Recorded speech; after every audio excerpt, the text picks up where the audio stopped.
Hai teman-teman, jumpa lagi bersama saya di channel Bee Lobster Farm, dan kali ini saya akan melepas bibit 1 inci untuk saya besarkan di kolam ini.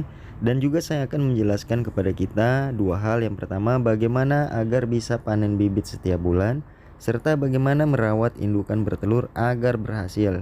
Oke teman-teman, tetap dukung saya dengan cara subscribe, like, dan bagikan. Oke, simak video saya berikut ini.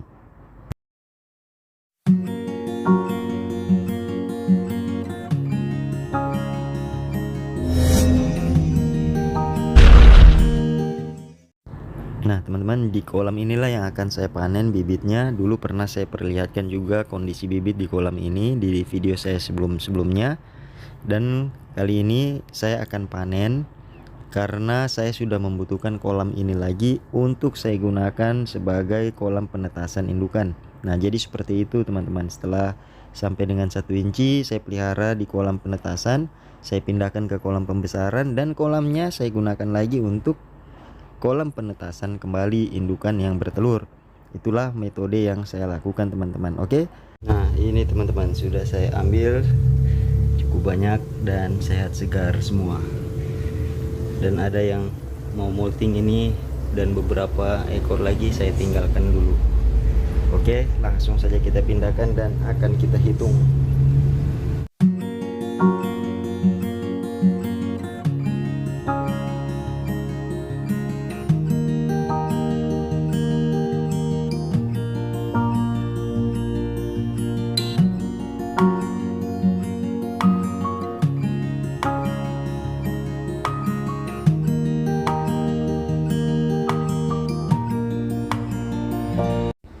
Nah ini kolamnya sudah saya bersihkan dan sudah saya isi air kembali.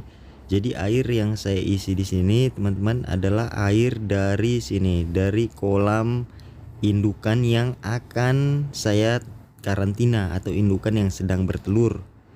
Jadi saya menggunakan airnya untuk di kolam yang akan saya pakai untuk menetaskan indukan bertelur. Nah kenapa air kolam itu saya gunakan? Agar tidak terjadi proses adaptasi lagi kepada indukan yang bertelur tersebut, sehingga tidak stres dan tidak rawan mengalami kematian. Jadi airnya saya ambil langsung dari air yang ada di kolam sebelumnya. Nah kenapa tidak menggunakan air baru? Ya, saya hanya berusaha untuk meminimalisir resiko indukan itu ketika saya pindahkan itu mengalami stres akibat pindah ke air yang baru. Dan ini metode sudah saya terapkan dan sangat berhasil. Nah jadi airnya seperti ini teman-teman, saya pindahkan, saya menyedotnya dengan pompa akuarium dan saya pindahkan ke sebelah. Seperti itu saja teman-teman untuk metode bagaimana menyiapkan kolam penetasan. Jadi air yang saya ambil itu adalah air dari kolam pemijahan di mana indukan itu bertelur, seperti itu. Dan tidak banyak juga teman-teman air yang saya ambil, paling ya setinggi 5 cm saja, itu sudah cukup. Dan sisanya nanti ketika 3 hari kemudian itu bisa saya tambahkan lagi airnya. Nah ini saya rasa kondisi airnya sudah cukup.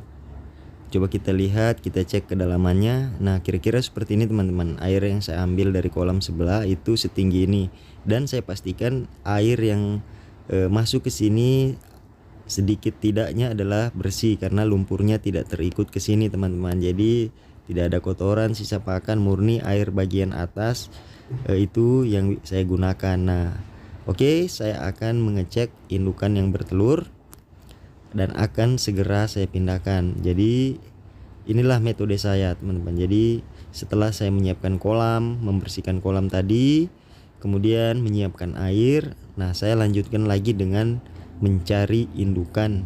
Nah tentu saja indukan yang saya cari di sini adalah indukan bertelur yang akan saya karantina untuk saya pisahkan sehingga nanti akan menetas di kolam baru tersebut. Seperti itu. Oke, saya lanjut dulu proses saya mencari indukan ini teman-teman.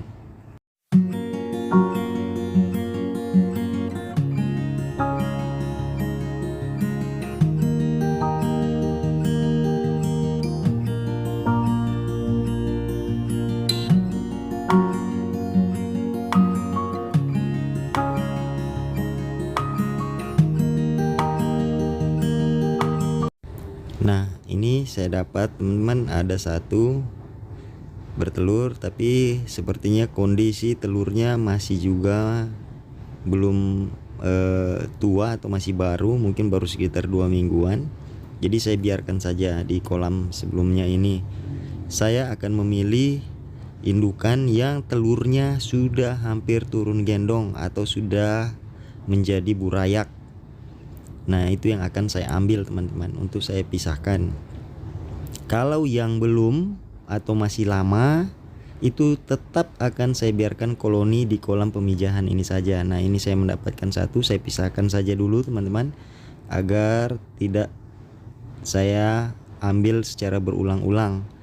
Jadi saya pisahkan dulu sementara sambil saya mencari indukan-indukan lainnya.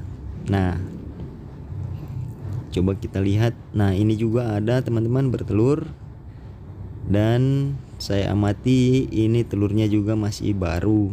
Nah, ini nanti akan tetap saya biarkan saja di kolam ini sampai sudah hampir menjadi burayak. Seperti itu metode yang saya lakukan teman-teman. Nah, ini teman-teman ada satu yang sudah hampir menjadi burayak. Saya akan perlihatkan. Coba kita lihat teman-teman. Nah, itu burayaknya sudah bergerak semua, aktif, dan sepertinya sudah mau turun. Hampir saja saya telat teman-teman. Langsung saja saya lepaskan di sini. Nah, sudah pasti kolam ini tidak lama mengkarantina indukan ini, dan coba dilihat itu sudah turun sebagian teman-teman. Jadi murni di masa ini saya memelihara atau menurunkan anakannya di kolam ini untuk saya besarkan nanti di kolam ini sampai dengan 1 inci. Seperti itu. Nah, bisa kita lihat karena kolam ini agak kecil, jadi saya biarkan satu indukan saja. Nanti yang berikutnya yang bertelur tadi akan saya lakukan hal yang sama juga. Nah, saya sekarang akan menjelaskan soal box karantina ini teman-teman. Jadi dulu awal-awal saya budidaya, biasanya indukan itu saya masukkan ke dalam box karantina seperti ini. Tapi sering terjadi kegagalan teman-teman. Mungkin rekan-rekan yang lain pembudidaya bisa berhasil, tetapi ada banyak resiko yang saya alami ketika saya menggunakan box karantina seperti ini. Nah, kenapa? Ya, kecenderungan di dalam box ini terjadi endapan sisa pakan, kemudian airnya tidak terjadi sirkulasi yang baik. Nah, jadi airnya akan mengendap saja di dalam box ini. Walaupun ada lubang-lubang kecil kita buat, tetapi sepertinya tidak tersirkulasi, sehingga risiko kematian ataupun stres terjadi kepada indukan yang kita karantina di dalam box itu. Sehingga saya mau jelaskan satu hal, bahwa agar pemahaman kita bisa menjadi jelas teman-teman, box karantina ini sebenarnya digunakan tujuannya untuk pembudidaya yang sudah memiliki kolam cukup luas. Nah, ketika melakukan sortir indukan tentu saja tidak bisa berulang-ulang kali atau memiliki momentum 1 bulan 1 kali misalnya, sehingga begitu mendapati ada yang bertelur tentu saja harus langsung segera dimasukkan ke dalam box. Karena kalau dibiarkan saja tidak mungkin atau sangat merepotkan untuk berulang-ulang kali mencari teman-teman. Nah, misalnya ini kolam pemijahan saya kan masih kecil atau masih gampang saya cari yang bertelur, gampang saya cek, karena kuantiti di setiap kolam pemijahan saya itu paling banyak 40 ekor, sehingga melalui pengamatan saja bisa. Tetapi kalau pembudidaya yang sudah sangat besar, tentu saja harus menggunakan box karantina. Nah, ini yang saya mau sampaikan kepada kita semua, bahwa cenderung kita sebagai pemula ketika budidaya lobster air tawar ada yang bertelur, kita terburu-buru mengangkatnya. Nah, tidak jarang hal itu menyebabkan lobster mengalami stres, bahkan sampai dengan mengalami kematian. Jadi metode yang saya lakukan teman-teman tidak menggunakan lagi box karantina. Jadi saya biarkan saja di mana tempat mereka dipijahkan bertelur sampai usia telurnya hampir matang, bahkan hampir menjadi burayak, itu baru saya pisahkan. Nah, bisa juga ketika kita dapati mungkin usia telur 2 atau 3 minggu itu sudah bisa kita pisahkan. Tetapi jangan terburu-buru teman-teman, sehingga ada yang mengatakan bahwa kalau tidak segera dipisahkan atau tetap digabung dengan indukan lainnya, nanti akan diganggu, kemudian telurnya akan rontok.